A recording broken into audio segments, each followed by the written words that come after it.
perdukunan di tengah-tengah kita ini cukup meningkat, dan ini menjadi menarik untuk kita bahas. Albert Parson di dalam publikasinya menyebut ada 4 prasyarat fungsional ketika sistem sosial itu mempunyai daya tahan atau tidak. Maka ketika kita membahas mengapa perdukunan belakangan ini marak tren di tengah-tengah masyarakat kita, yang kemudian masyarakat yang sebelumnya percaya sama dokter kemudian kembali lagi ke masa lampau, jauh ke masa lalu, percaya kepada dokter. Nah, Albert Parson mengemukakan ada 4 prasyarat fungsional. Yang pertama yaitu adaptasi. Tersedia tidak orang-orang yang percaya dengan hal-hal yang berbau klinik tadi? Bisa jadi orang-orang yang percaya ini adalah mereka yang merasa bahwa dunia kedokteran kita tidak bisa menggaransi apapun untuk kesembuhan mereka. Kemudian mereka berpikir bahwa ada dunia klinik yang ternyata bisa menggaransi kesembuhan mereka. Dan kemudian hal ini diperkuat oleh tersedianya media-media baru. Untuk apa? Untuk memblow up sedemikian rupa bahwa klinik ini jauh lebih hebat, jauh lebih dahsyat daripada dunia kedokteran. Itu prasyarat yang pertama. Tersedia orang-orang yang percaya terhadap dunia klinik. Jadi walaupun kita beragama, tapi kita bisa jadi kita terjebak pada dunia klinik karena kita percaya tadi. Yang oleh kata Max Weber disebut sebagai tipikal masyarakat kampung, masyarakat desa, yang sebenarnya masyarakat urban harusnya tidak lagi mengenal hal-hal demikian. Kemudian yang kedua, oleh Parson menyebut ada prasyarat pencapaian tujuan atau goal attainment.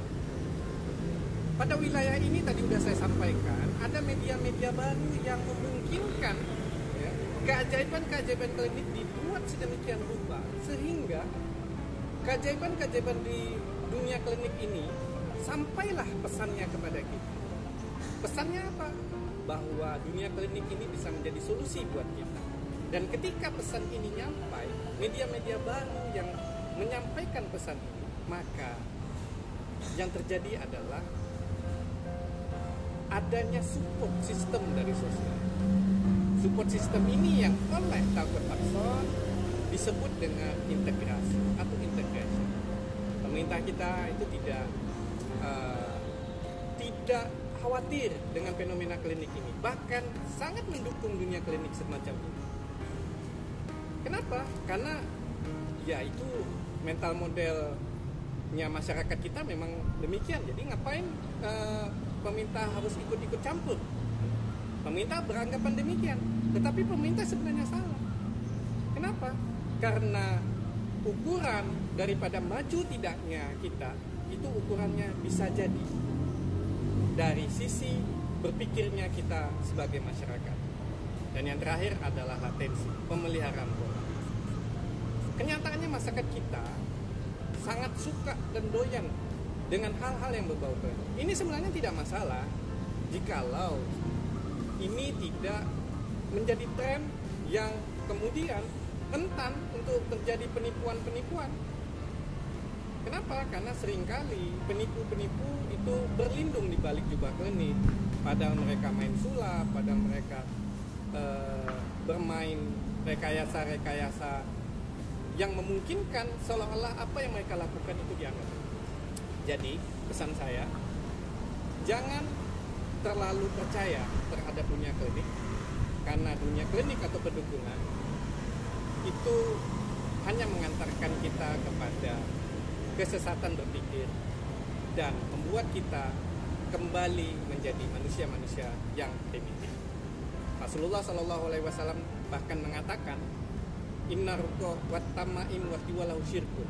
Sesungguhnya ruqyah atau jampi-jampi tadi, mantra yang digunakan di dalam dunia perdukunan, kemudian jimat dan guna-guna yang biasanya identik dengan dunia perdukunan itu adalah syirik.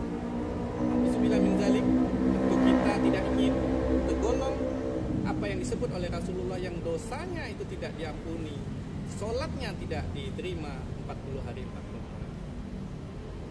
Demikian dari saya, tetap semangat.